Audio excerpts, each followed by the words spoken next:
Good morning दोस्तों, मैं गौतम सिंह आज आपके लिए लेकर आया हूँ आईटीआई स्टूडेंट के लिए फीटर थ्योरी चैप्टर 2 मापन एवं विभिन्न मापी औजार वीवीआई ऑब्जेक्टिव क्वेश्चन। दोस्तों, मैं आपको बता दूं कि आपके लिए ये चैप्टर अति महत्वपूर्ण है। मापन एवं विभिन्न मापी और औजार ये फीटर थ्योरी के लिए है, चैप्टर नंबर 2। ऐसे ये डीजल मैकेनिक वाले भी इसको पढ़ सकते हैं, देख सकते हैं, क्योंकि औजार की आवश्यकता डीजल मैकेनिक को भी होता है। तो आप इसको देख सकते हैं। ऑब्जेक्टिव क्वेश्चन है, इसमें अति महत्वपूर्ण ऑब्जेक्टिव क्वेश्चन है। दोस्तों आप इसमें माप है यानी कि मेजरमेंट, कार्यशाला में कार्य करते समय जॉब को मापना आवश्यक है, जिससे कि कारीगर अपनी दक्षता के अनुसार सही औजारों का प्रयोग करके जॉब को सही साइज एवं आकार का बना सके। सभी प्रकार के नियत कार्यों में सबसे पहले उसका माप लेना आवश्यक होता है। माप के प्रकार भी होते हैं दोस्तों, रेखीय माप, कोणीय माप, त्रिज्या माप, समतल सतह की माप। रेखीय माप यानी कि लीनियर मेजरमेंट, यानी जो माप सीधी रेखा में मापी जाती है उसे हम रेखीय माप कहते हैं। जैसे स्टूल रूल से होता है, वर्नियर कैलिपर हो गया, हाइट गेज हो गया, डेप्थ गेज हो गया, माइक्रोमीटर हो गया। कोणीय माप, एंगल प्रोटेक्टर यानी वर्नियर बीवेल प्रोटेक्टर। आपको त्रिज्या माप भी होता है, रिंग गेज होता है। तो दोस्तों आपको हम माप के बारे में इसमें बताएंगे। जैसे होता है कि 1 इंच बराबर 8 सूत, 1 सूत बराबर 8/16 जूल। तो इसके बारे में आपको हम बताएंगे। इसमें 1/8 इंच बराबर 1 सूत। तो आपको हम इससे संबंधित आपको ऑब्जेक्टिव क्वेश्चन है। जैसे आप जानते हैं 1 इंच बराबर 5.4 mm, 2.54 सेंटीमीटर, 1 फुट बराबर 30.48 सेंटीमीटर। बढ़ते हैं प्रश्न की तरफ। हमारा पहला प्रश्न है, तो दोस्तों पहला प्रश्न है, साधारण मापी और औजार किस धातु के बनते हैं? किस धातु के बनते हैं? तो दोस्तों आपको हम बता दें कि साधारण मापी और औजार किस धातु के बनते हैं? लोहे के, स्टील के, एल्युमिनियम के या हाई कार्बन स्टील के। तो दोस्तों साधारण मापी और औजार जो है अधिकांशतः हाई कार्बन स्टील के बनते हैं। तो आपका आंसर हो जाएगा डी नंबर। बढ़ते हैं अगले प्रश्न की तरफ। अगला प्रश्न है हमारा, गर्म धातु को मापने के लिए किसका प्रयोग होता है? गर्म धातु को मापने के लिए किसका प्रयोग होता है? कैलिपर, माइक्रोमीटर, श्रिंक रूल या किसी का नहीं। तो दोस्तों गर्म धातु को मापने के लिए श्रिंक रूल का प्रयोग होता है। आपका आंसर हो जाएगा सी नंबर। बढ़ते हैं अगले प्रश्न की तरफ। अगला प्रश्न है हमारा, टन किसकी इकाई है? इंच की, मिलीमीटर की, भार की, अन्य किसी का नहीं। तो दोस्तों टन किसकी इकाई है? टन जो है भार की इकाई है। तो आपका आंसर हो जाएगा सी नंबर। बढ़ते हैं अगले प्रश्न की तरफ। अगला प्रश्न है, कौन से कैलिपर की एक टांग मुड़ी होती है? वर्नियर की, माइक्रोमीटर की, इनसाइड कैलिपर की, जैनिक कैलिपर की। तो दोस्तों आप कौन से कैलिपर की एक टांग मुड़ी होती है? जैसे एक जो है मुड़ा हुआ रहता है, तो आप जैनिक कैलिपर देखते हैं, उसमें एक मुड़ा हुआ रहता है टांग। तो आपका आंसर हो जाएगा डी नंबर। बढ़ते हैं अगले प्रश्न की तरफ। अगला प्रश्न है, माप की इकाई में निशान किसको दर्शाता है? माप की इकाई में निशान किसको दर्शाता है? इंच को, मिलीमीटर को, सेंटीमीटर को, किसी को नहीं। दोस्तों आप यहाँ पे देख रहे हैं, ये हमारा निशान जो है किस में दर्शाता है आपको बताना है। तो दोस्तों आपको हम बता दें कि ये निशान जो है इंच को दर्शाता है। आपका आंसर हो जाएगा ए नंबर। बढ़ते हैं अगले प्रश्न की तरफ। अगला प्रश्न है हमारा, एक समकोण किसके बराबर होता है? एक समकोण किसके बराबर होता है?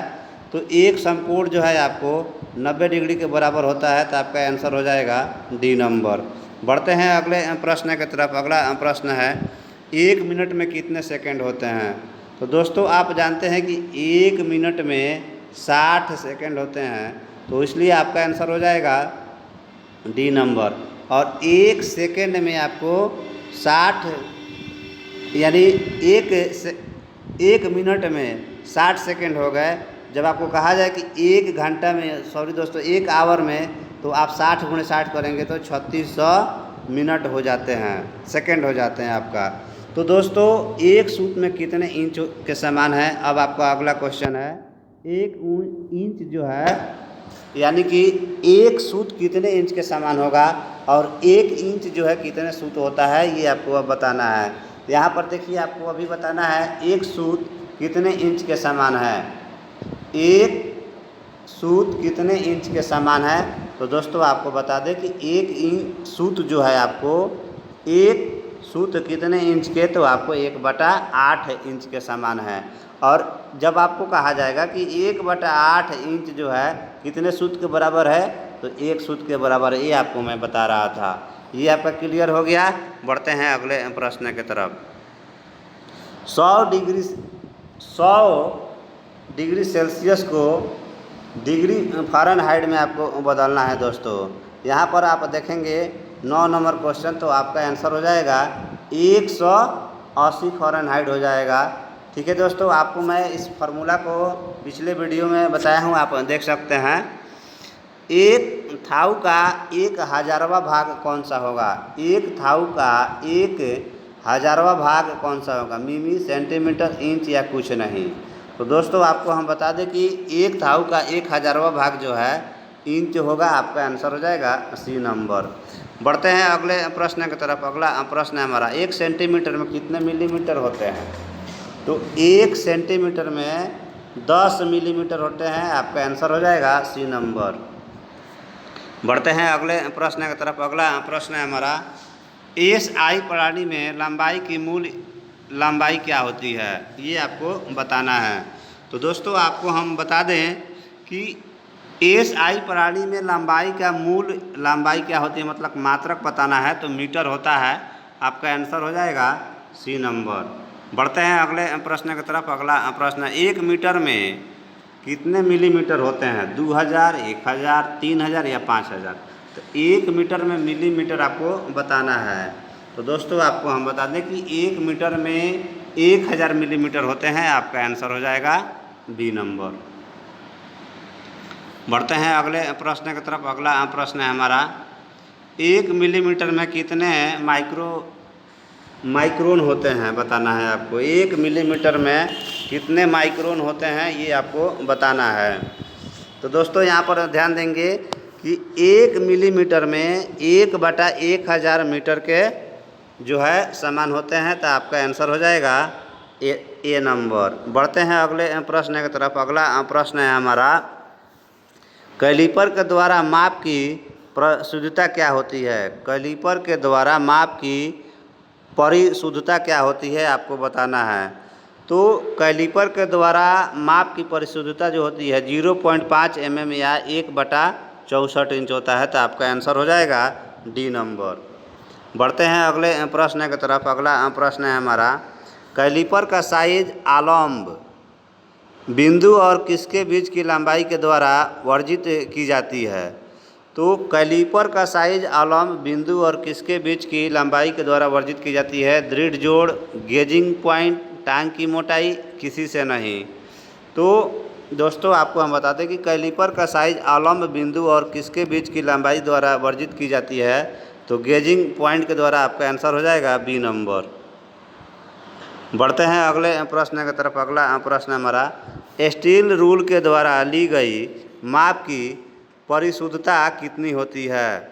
स्टील रूल के द्वारा ली गई माप की परिशुद्धता कितनी होती है। तो दोस्तों आपको हम बता दें कि 4 ऑप्शन है आपके पास, 0.4 mm या 1/64 इंच, 0.5, 0.2 mm। तो दोस्तों आपका आंसर हो जाएगा 0.5 mm या 1/64 इंच। तो आपका आंसर हो जाएगा बी नंबर। बढ़ते हैं अगले प्रश्न की तरफ। अगला प्रश्न है हमारा, स्टील रूल के द्वारा माप लेते समय उसके अंशों को किस प्रकार पढ़ना चाहिए। स्टील रूल के द्वारा माप लेते समय उसके अंशों को किस प्रकार पढ़ना चाहिए, लंबवत, अंकों में, शब्दों में या किसी अन्य तरह से।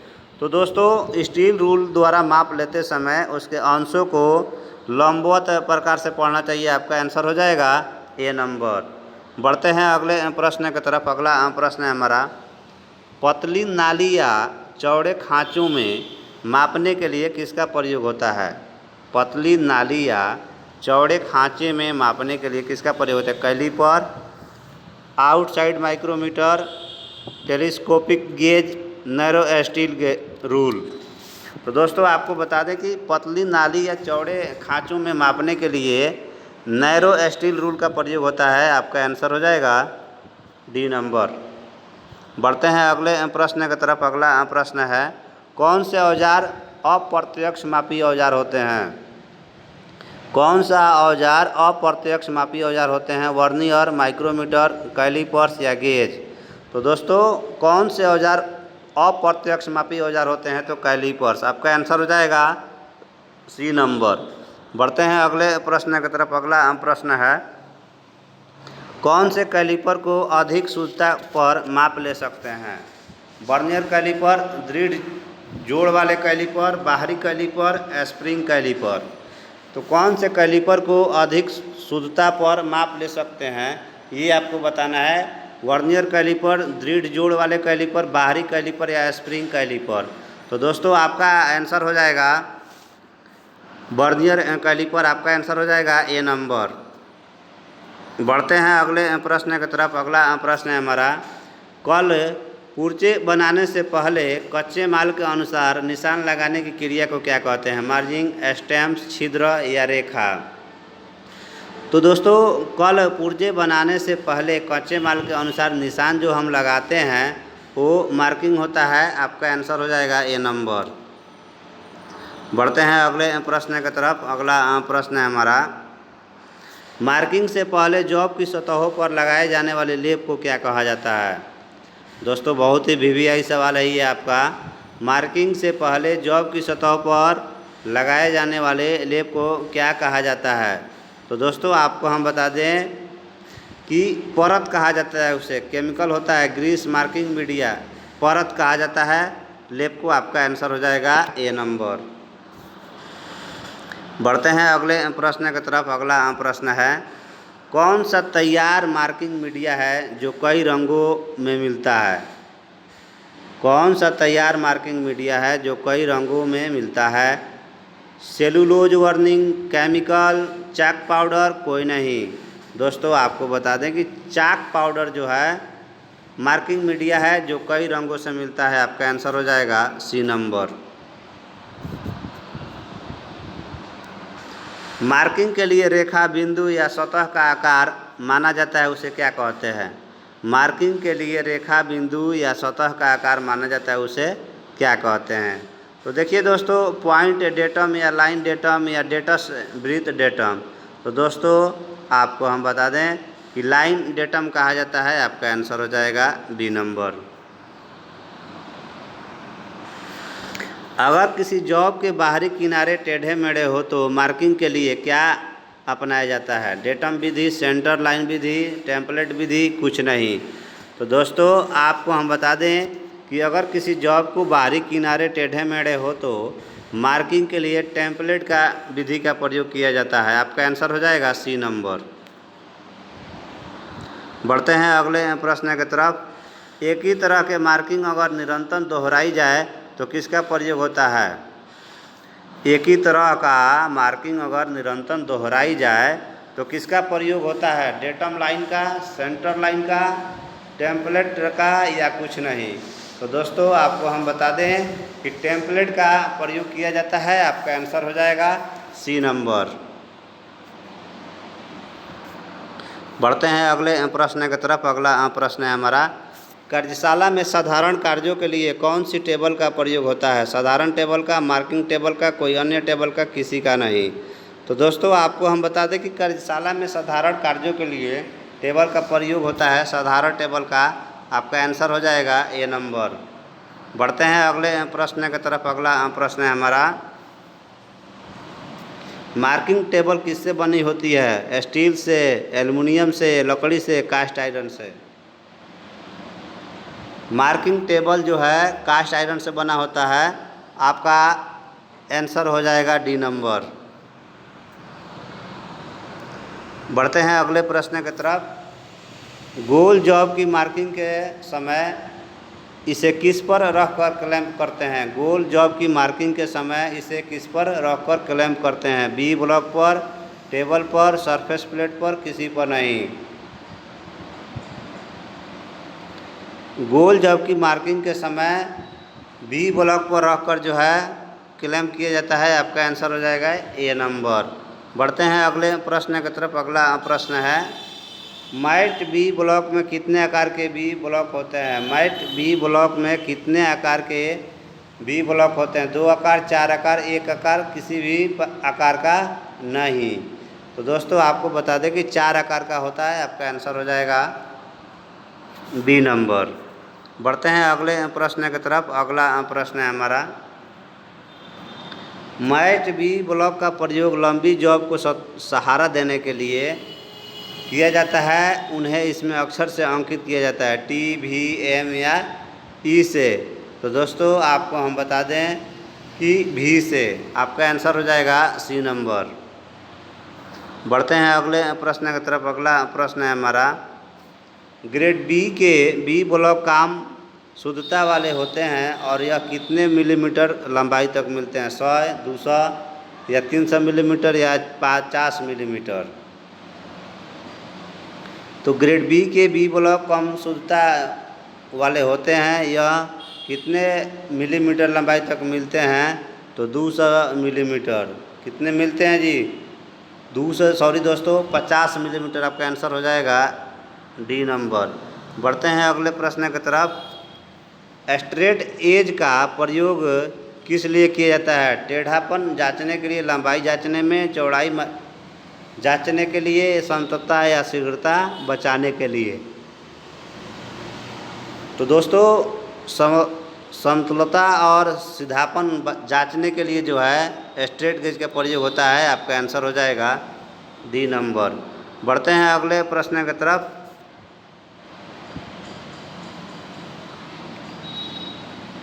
मशीन टूल स्टाइल वेज को जांचने के लिए कौन सी ट्रेड एज की स्ट्रेज एज का प्रयोग होता है? Carbon steel, cast iron, mild steel या स्टील की।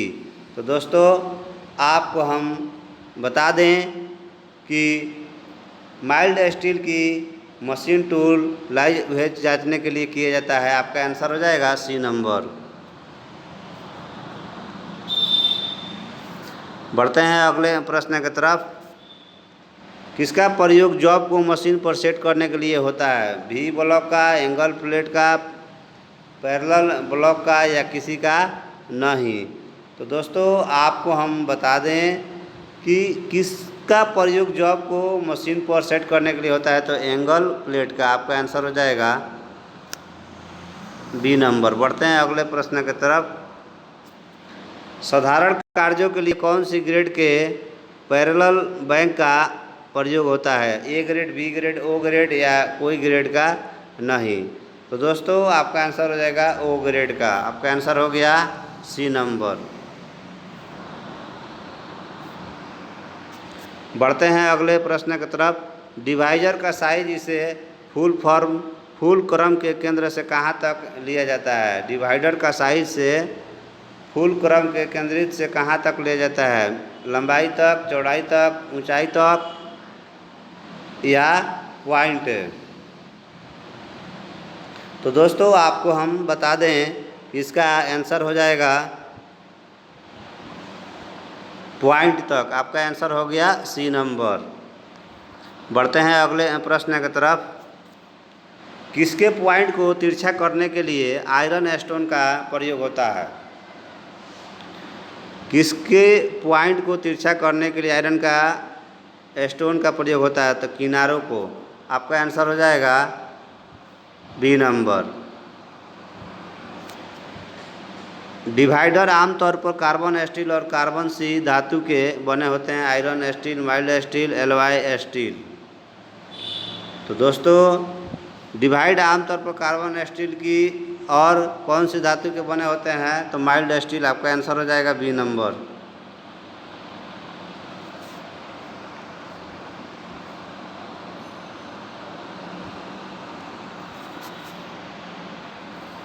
बढ़ते हैं अगले प्रश्न की तरफ। अगला प्रश्न है हमारा, कौन से आकार के वृत्त को खींचने के लिए एक ट्रेमल का प्रयोग होता है? बड़े गोलकार का, छोटे गोलकार का, लंबे गोलकार का, त्रिभुज, गोलार का। तो दोस्तों आपको हम बता दें कि कौन से आकार के वृत्त के खींचने के लिए ट्रेमल का प्रयोग होता है, तब बड़े गोल आकार का आपका आंसर हो जाएगा ए नंबर। बढ़ते हैं अगले प्रश्न की तरफ। स्क्राइबर के सिरों के पॉइंट को 10 डिग्री से कितने कोण पर ग्राउंड किया जाता है? 30, 20, 80 या 15? तो दोस्तों आपको हम बता दें स्क्राइबर के सिरों के पॉइंट 110 डिग्री से कितने का कोण बना देता है? तो आपको हम बता दें 15 डिग्री। तक आपका आंसर हो जाएगा डी नंबर।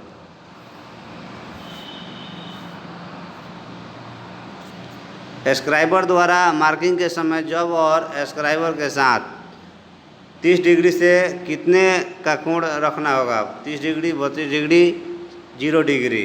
तो दोस्तों आपको हम बता दें कि स्क्राइबर द्वारा मार्किंग के समय जब और स्क्राइबर के मध्य 30 डिग्री से कितने का कोण रखना चाहिए? तो 60 डिग्री। आपका आंसर हो जाएगा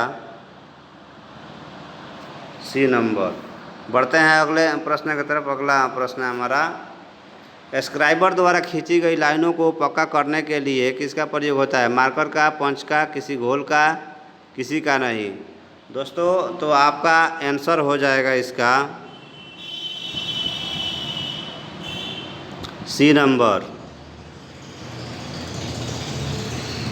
पंच का।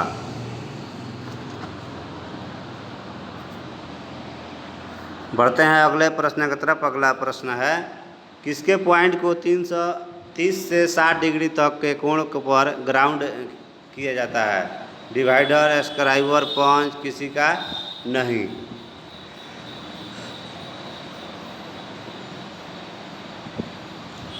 तो दोस्तों किसके पॉइंट के 30 डिग्री से 60 डिग्री तक कोण पर ग्राउंड किया होता है? तो स्क्राइबर पर। आपका आंसर हो जाएगा 2 नंबर। बढ़ते हैं अगले प्रश्न की तरफ। अगला प्रश्न है, लेआउट कार्यों में लाइनों खींचने के लिए कौन सी गेज का प्रयोग होता है? Limit gauge, surface gauge, centre gauge, साधारण गेज? दोस्तों आपको हम बता दें लेआउट कार्यों में लाइनों को खींचने के लिए कौन सी गेज का प्रयोग होता है, बताना है। तो सरफेस गेज का आपका आंसर हो जाएगा बी नंबर। बढ़ते हैं अगले प्रश्न की तरफ। अगला प्रश्न है, कौन सी गेज को मार्किंग ब्लॉक या स्क्राइबिंग ब्लॉक भी कहा जाता है? दोस्तों आपका आंसर है कौन सी गेज को मार्किंग ब्लॉक या स्क्राइबिंग ब्लॉक भी कहा जाता है? तो दोस्तों आपको हम बता दें कि आपका आंसर हो जाएगा डी नंबर। बढ़ते हैं अगले प्रश्न की तरफ।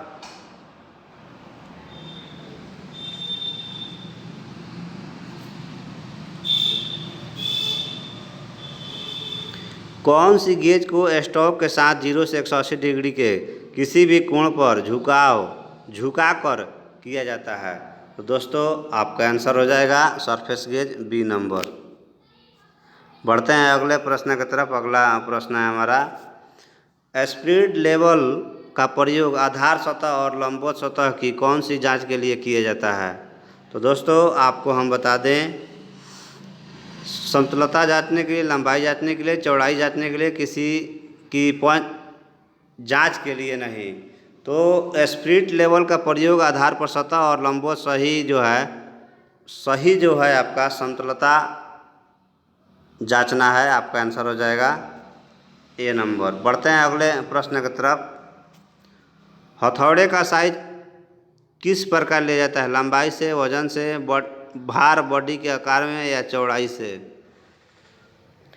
तो हथौड़े का साइज जो है भार और बॉडी के आकार से लिया जाता है। आपका आंसर हो जाएगा डी नंबर। बढ़ते हैं अगले प्रश्न की तरफ। अगला प्रश्न है, हथौड़े कास्ट स्टील और कौन सी धातु से बने होते हैं? हथौड़े कास्ट स्टील और कौन सी धातु से बने होते हैं? लोहे से, स्टील से, मिक्स धातु, मध्यम कार्बन में? दोस्तों तो आपका आंसर हो जाएगा मध्यम कार्बन स्टील से बना होता है। अगला प्रश्न है, बॉल पिन हैमर की लंबाई किसके समानांतर होती है? तो बॉल पिन हैमर के लंबाई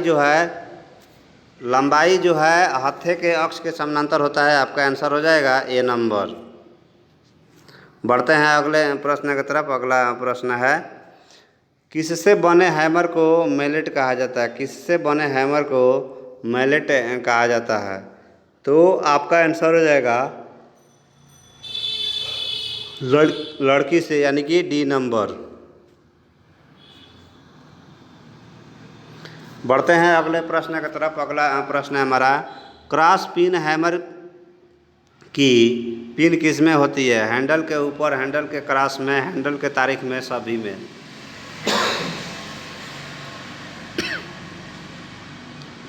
तो दोस्तों क्रॉस पिन हैमर की पिन किस में होती है? तो हैंडल के क्रॉस में आपका आंसर हो जाएगा बी नंबर। बढ़ते हैं अगले प्रश्न की तरफ। अगला प्रश्न है, फिनिशड पार्ट पर चोट लगने के लिए किस हैमर का प्रयोग करते हैं? सॉफ्ट हैमर, स्लेज हैमर, स्टेपिन हैमर या हैमलेट हैमर? फिनिशिड पार्ट पर चोट लगने के लिए हैमर का प्रयोग करते हैं सॉफ्ट हैमर के लिए। आपका आंसर हो जाएगा ए नंबर।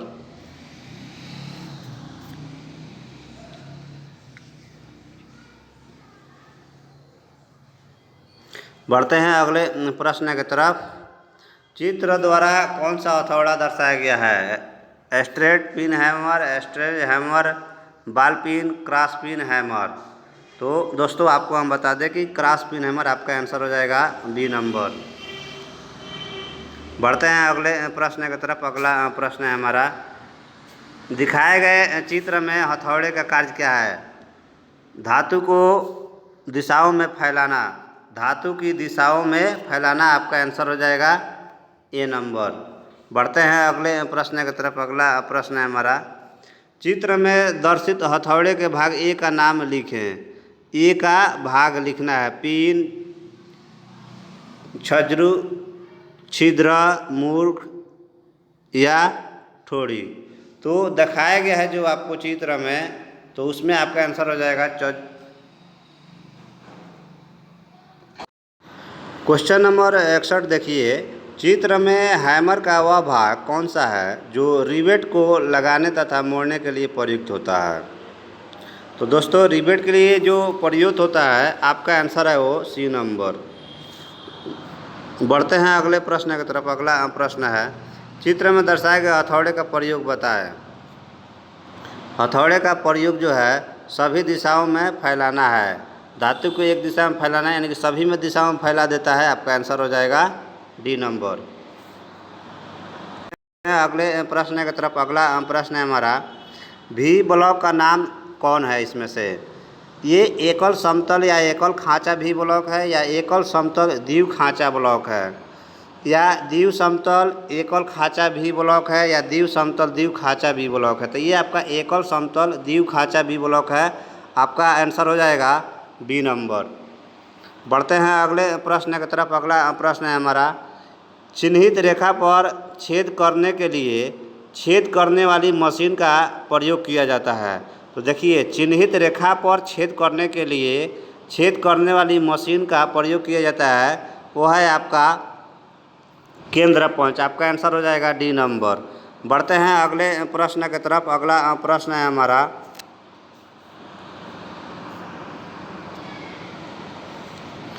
यह कैलिपर जो स्लॉट की चौड़ाई मापने के लिए होता है वह है अयुग्म लेग कैलिपर, आउटसाइड कैलिपर, या जैनी कैलिपर, या इनसाइड कैलिपर? तो इनसाइड कैलिपर जो होता है आपको चौड़ाई मापने के लिए होता है। आपका आंसर हो जाएगा डी नंबर। बढ़ते हैं अगले प्रश्न की तरफ। अगला प्रश्न है हमारा, इंजीनियर्स के हथौड़े का भार मार्किंग के उद्देश्य से उपयोग किया जाता है कितना? 250 ग्राम, 275 ग्राम, 300 ग्राम या 325 ग्राम? इंजीनियर्स के हथौड़े का भार मार्किंग के उद्देश्य से 250 ग्राम प्रयोग किया जाता है। आपका आंसर हो जाएगा ए नंबर। बढ़ते हैं अगले प्रश्न की तरफ। अगला प्रश्न है, मध्य पंच के बिंदु कोण होते हैं कितना? मध्य पंच के बिंदु कोण आपको 90 डिग्री का होता है। आपका आंसर हो जाएगा सी नंबर। बढ़ते हैं अगले प्रश्न की तरफ। अगला प्रश्न है, भी ब्लॉक ए और बी ग्रेड में उपलब्ध है, या ABC या 1, 2, 3 या 1, 2। तो भी ब्लॉक ग्रेड में जो उपलब्ध है वो आपको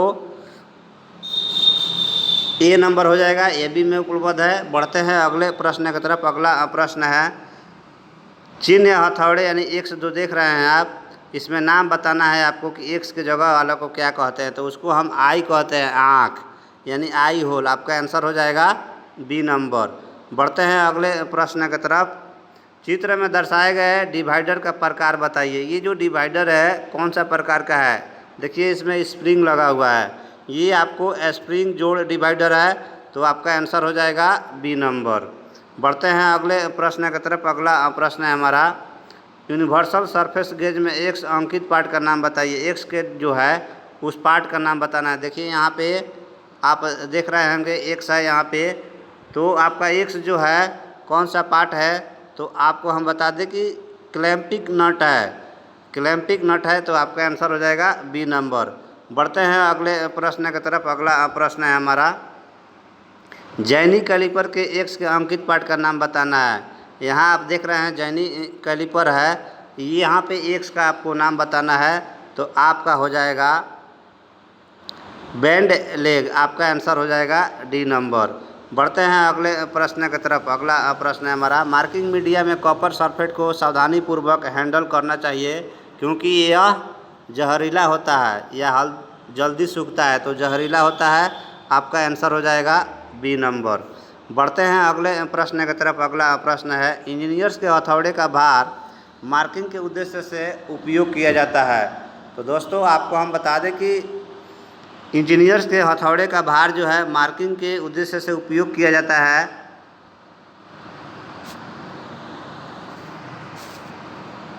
तो दोस्तों इंजीनियर्स के हथौड़े के भार के मार्किंग का उपयोग किया जाता है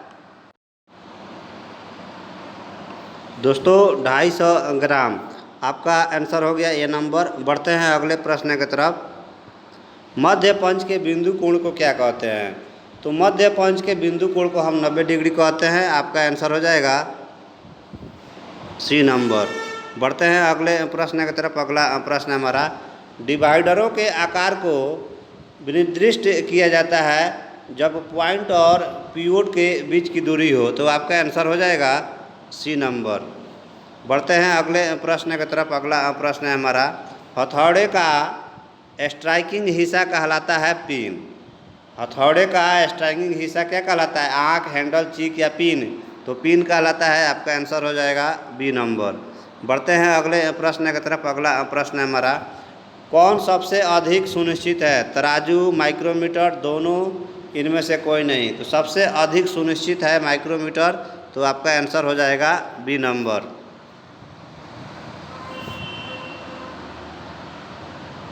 दोस्तों हमारा अगला चैप्टर होगा सामान्य हस्त और औजार।